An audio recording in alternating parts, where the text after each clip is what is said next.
Oh man, what is good, everybody? Who is you? Got some traffic. That's not what's good. It's actually not as bad as I've seen on this ramp before. I've seen it backed up like an extra 2 miles from this. It's insane. But anyway, just wanted to come out and make a quick video. I got myself some of those fancy fastboi boots for the very first time. So just kind of riding with them, breaking them a little, trying to get used to the feeling, because oh man, it is so much different having these things on than just the normal. I've got some like Alpine Star high top shoes that are just, they're riding shoes, but they're much more like just normal shoes. They're not like full-blown race boy boots like these are. And no, I did not get them because I'm like, oh man, gotta be a street Rossi, gonna be so fast, gonna be the no. I got it because I'm going to the Dragon later this month, and personally I've never been on that twisty of a road on a bike, so I'm just trying to take some extra precautions. Like if I hope nothing happens. Obviously, I don't want to crash or anything like that. But in the event something does happen, there's a lot of ditches out there. I've been to the Dragon several times in my car, never on my bike. And yeah, I've seen people go off into the ditch and stuff. While I've actually been there, I've seen cars in the ditches. I've seen tons of videos of it. I'm sure everybody's seen videos of it. That one video of the Honda Civic that just ripped right through the corner and Dukes of Hazzard out of the ditch, I was there for that. I've seen some crazy things.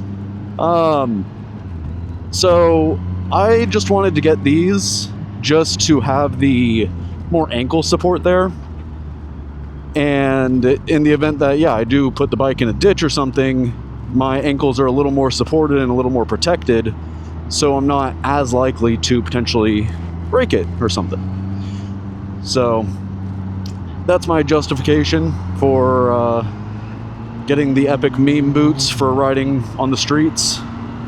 It's purely because, oh my god, and see, that's one of those things that I need to get used to, is the shifter.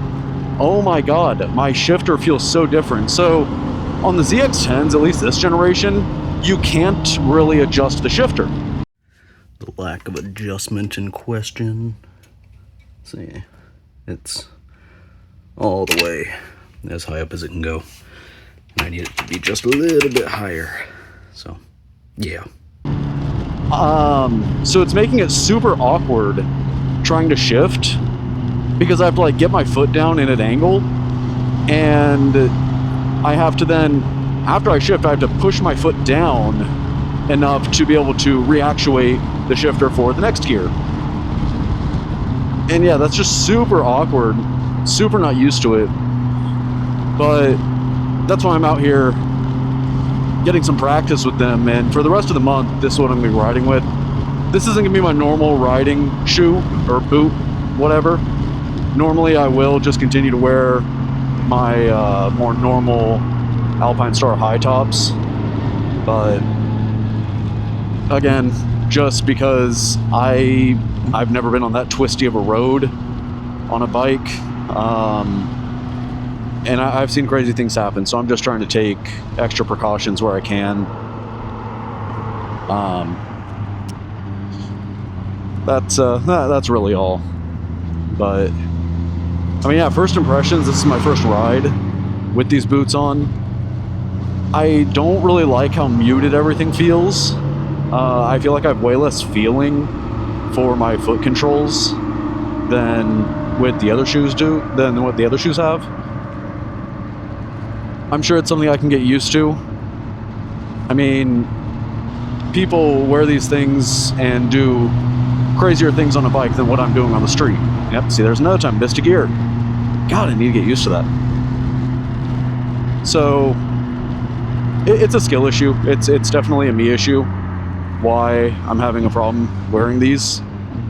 But that's why we practice with things.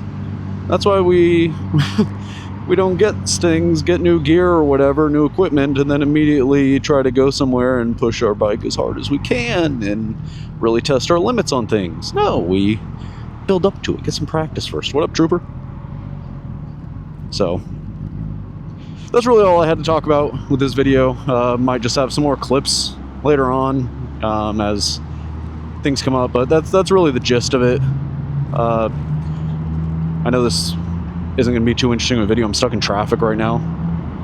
It's just insane. It's not normally this bad. It's probably an accident or something up there, if I had to guess. Because yeah, I was planning on doing some more, but I guess I'll cut it here at least, so woohoo, jump cuts. All right, so we're back, got to the road I wanted to get to, and yeah, this is just kind of the road that this is about as twisty as I've ever been on a bike. It's nothing. This road is a giant nothing burger in terms of the twisties. So I mean, yeah, I know how to turn a bike. I know how to, do that whole leaning thing.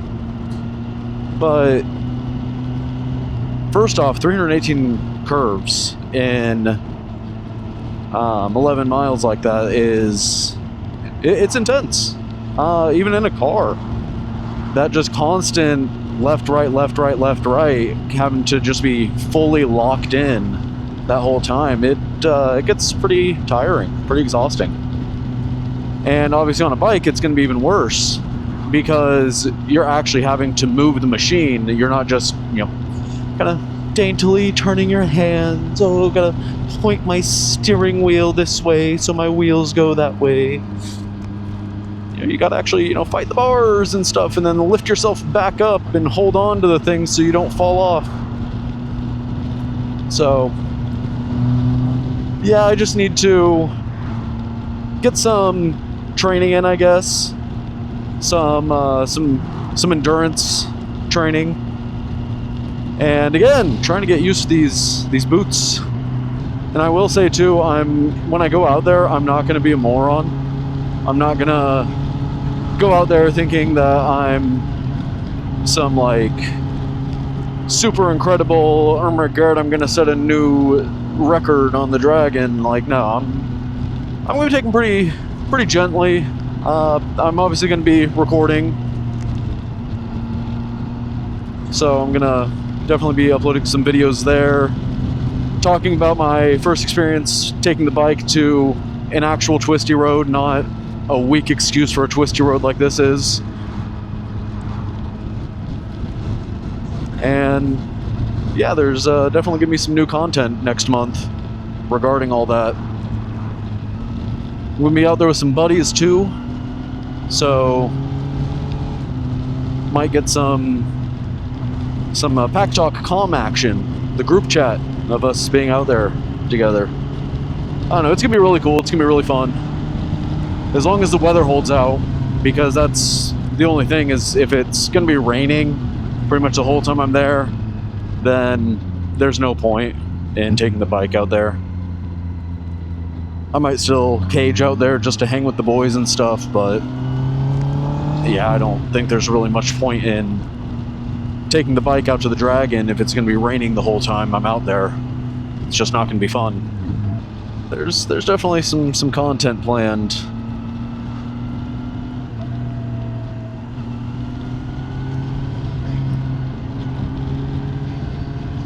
Yeah, so I just need to get used to that, but a lot more.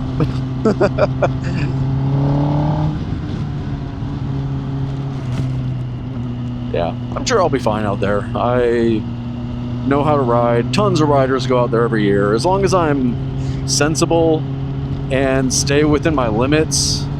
Because one of the guys I'm going out there with, he's a very experienced rider. He's taken multiple bikes out to the Dragon before. Just overall great rider. He's gonna blow me out of the water entirely, and that's fine. That's probably where a lot of people get way too in over their head and where accidents happen, is when you try to ride or drive or do whatever, whatever activity you're doing, when you try to go way above your skill level and you end up running out of skill. It's a very real thing that happens. I mean, I've almost ran out of skill before.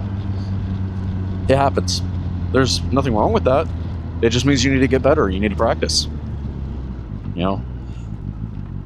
Like I do with these stupid boots. Yeah, that's probably all I've got to say for this video. Just kind of a thing about these things. So, anyway, that's about all, everybody. Goodbye.